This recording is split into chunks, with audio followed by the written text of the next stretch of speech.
ইসকনের বহিষ্কৃত নেতা চিন্ময় কৃষ্ণ দাসের জামিন নাকচের পর আদালত প্রাঙ্গণে স্লোগান, তার বিচার দাবিতে মিছিল করেন বিপক্ষের আইনজীবীরা। জামিন শুনানি ঘিরে আদালত প্রাঙ্গণে ছিল কড়া নিরাপত্তা ব্যবস্থা।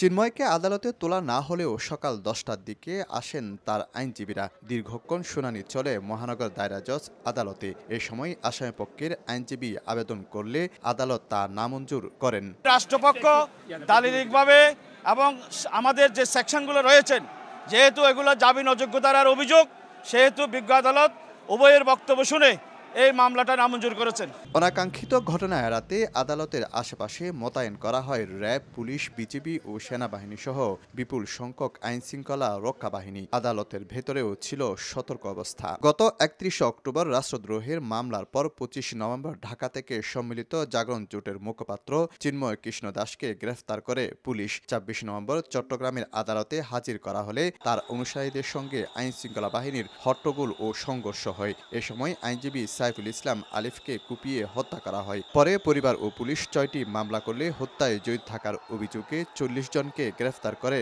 পুলিশ। শফিকুল আলম, সময় সংবাদ, চট্টগ্রাম।